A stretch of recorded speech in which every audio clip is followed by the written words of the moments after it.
Si Yomi devenait président de la République, est-ce que la France deviendrait un chaos total, incontrôlable, sous un régime contrôlant nos moindres mouvements?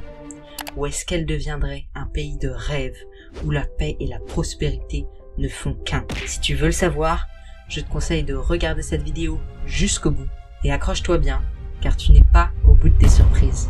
Vous connaissez sûrement Yomi Denzel.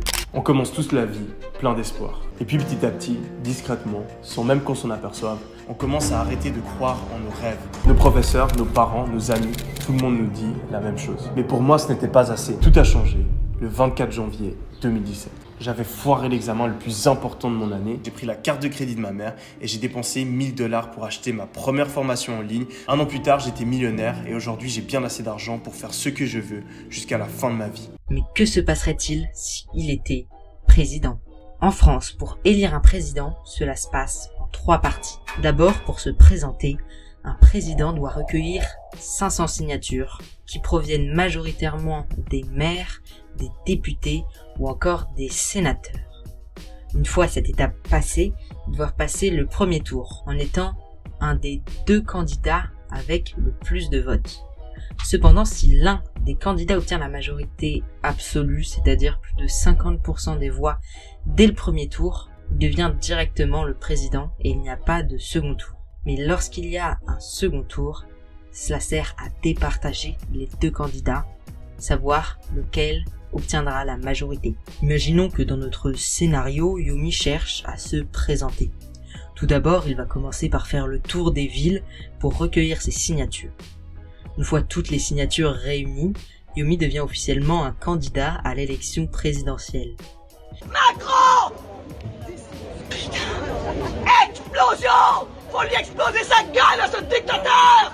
Il faut maintenant que Yomi obtienne assez de votes pour être au moins dans les 2 premiers candidats. On n'a pas forcément l'impression, mais les candidats se préparent généralement 1 an voire des années à l'avance pour se préparer à cela.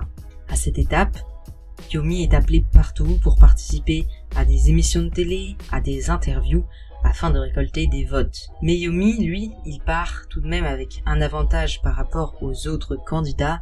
Il a plusieurs millions de followers qui sont potentiellement prêts à voter pour lui. Et on peut imaginer qu'il recevra également l'aide de ses amis comme Oussama Hamar, Antoine Blanco, voire carrément d'autres entrepreneurs français ou pas, qui essayeront de faire devenir Yomi président. Dans notre scénario, imaginons qu'avec tout cela, ils réussissent à franchir in extremis le premier tour. Il en est donc à la finale et on peut le féliciter. Mais il lui reste une étape déterminante et pour la franchir, il faut qu'il obtienne le soutien des autres candidats qui ont été éliminés au premier tour. Dans notre monde parallèle, Yomi a réussi et est élu avec 54% des voix. Et là, Yomi devient président. Bien entendu, cette vidéo n'est qu'une hypothèse et on ne peut pas réellement savoir ce que ferait Yomi si il était président. Une fois à son poste de président, Yomi Denzel va pouvoir commencer à faire des réformes. Et on sait qu'un des sujets auxquels s'intéresse beaucoup Yomi Denzel, c'est l'éducation. Car l'éducation en France est très loin d'être parfaite. Dans un de ses podcasts, il propose une solution à ça. À la place des cours des professeurs actuels, tous les élèves pourraient regarder une seule et même vidéo pour toute la France. Cela permettrait d'investir, pourquoi pas plusieurs millions dans une seule vidéo, afin de faire la vidéo la mieux optimisée possible pour que les élèves apprennent sans difficulté. À ce moment-là, les professeurs serviraient uniquement à débattre de la vidéo et d'expliquer certaines questions que les élèves pourraient avoir. D'un côté, cela permettrait un meilleur système d'éducation, de l'autre de faire des économies sur les professeurs en payant moins de professeurs mais mieux, et cela permettrait un soulagement au niveau du travail des professeurs comme des élèves. Avec cela, on peut aussi imaginer que Yomi Denzel rajoute certaines matières à l'école, comme par exemple le développement personnel ou encore apprendre à apprendre, et qu'il diminuerait certaines matières moins importantes. Mais un président n'est pas seul, il lui faut un gouvernement. Alors qui est-ce que Yomi Denzel pourrait choisir? On pourrait imaginer que le Premier ministre soit Oussama Samar, son grand ami, avec lequel il fait le podcast sans permission. Moi je pense que la question elle est vite répondue. Et puis en tant que ministre des Sports et de l'Éducation, pourquoi pas Antoine Blanco, qui est lui aussi dans Sans Permission. Yomi Denzel va cependant avoir un problème pour réussir à faire passer les mesures qu'il veut. Car même si en France le président a beaucoup de pouvoir par rapport aux autres démocraties, il est vachement restreint sur ce qu'il veut faire, puisque ceux qui votent les lois, c'est les députés.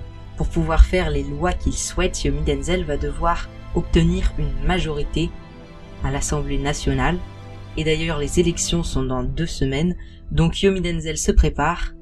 Et devinez quoi, il a obtenu une majorité absolue sur les sièges du Parlement, ce qui lui permet de faire passer à peu près toutes les lois qu'il souhaite. Sauf s'il veut changer la Constitution, qui nécessite 80% des voix.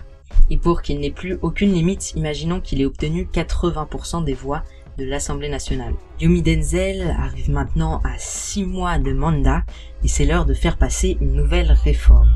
Il décide de supprimer plusieurs ministères tels que par exemple le ministère de la Culture pour essayer de décentraliser un maximum le pouvoir de l'État et que chaque ministère soit délié de l'État.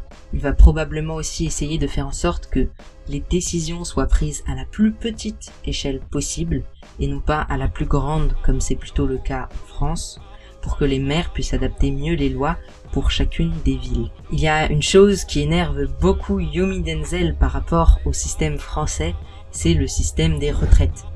Il est temps d'y remédier puisque Yomi Denzel va changer ce système pour que, à la place que l'argent donné par les gens qui travaillent aille directement aux retraités, faire un système un petit peu plus semblable à celui des États-Unis, où l'argent est investi afin qu'il soit multiplié, puis reversé à la retraite de chacun. Cela permettrait également de diminuer les impôts. Avant de continuer, je vous invite à vous abonner car c'est facile et rapide pour vous si vous aimez le contenu que je vous propose. On arrive maintenant déjà à mi-mandat de Yomi Denzel et il s'apprête à faire une réforme auquel on ne s'attend pas quand on pense à lui. Yomi Denzel a décidé, même s'il ne fume pas et il ne prend pas de cannabis, de légaliser le cannabis. Je sais pas si tu délires ou si tu fumes la drogue. Alors, c'est pas parce qu'il veut en fumer, c'est parce que, comme il l'a dit dans son podcast Sans Permission, le cannabis devrait probablement être légalisé pour que chacun ait la liberté de choisir ou pas, car la liberté est un enjeu très important pour Yomi. Pendant ce temps, j'ai aussi réussi à faire 60 000 $ en vendant de l'herbe. Cette réforme ne plaira pas forcément beaucoup à Antoine Blanco, son ami, puisque lui trouve que le tabac devrait être interdit. Avec cette réforme, Yomi en fait passer une autre. Il supprime 90% des lois en France. Alors pourquoi est-ce qu'il fait ça ? Eh bien, car en France, on est un des États avec le plus de lois. On rajoute toujours des nouvelles lois, mais on ne les supprime jamais. Ce qui fait qu'il y a de nombreuses lois qui ne servent plus à rien, ou des lois qui sont là juste pour complexifier les choses, ralentir et augmenter la bureaucratie. C'est pour ça qu'en les supprimant, il permettra de diminuer le temps de traitement de tous les documents officiels, ainsi que de réduire un maximum la bureaucratie.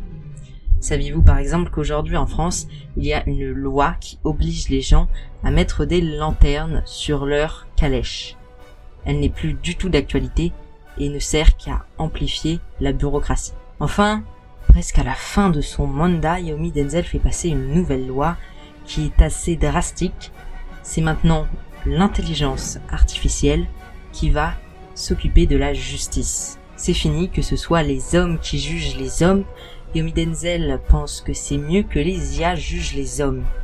Cela peut paraître terrifiant comme scénario, mais quand on y réfléchit bien, les hommes peuvent se tromper, et les hommes ont des valeurs qui ne sont pas forcément celles de l'État, et peuvent laisser partir des candidats parce qu'ils les aiment. Allez, je vais parler. Tu es ignorant. Avec ton gros front là. Là. C'est pour cela que l'IA respectera exactement les critères que Yomi Denzel aura fixés. Et cela permettra moins d'erreurs juridiques même si cela peut paraître contre-intuitif. Ça y est, c'est la fin du mandat de Yumi Denzel et la France a beaucoup évolué puisque elle a maintenant des élèves plus performants et moins stressés, plus heureux d'aller à l'école. On a une diminution énorme de la dette, la bureaucratie est complètement simplifiée. Cependant, avec le temps, tout risque de se recomplexifier. J'espère que cette vidéo t'aura plu. Si c'est le cas, n'hésite pas à aller voir mes autres vidéos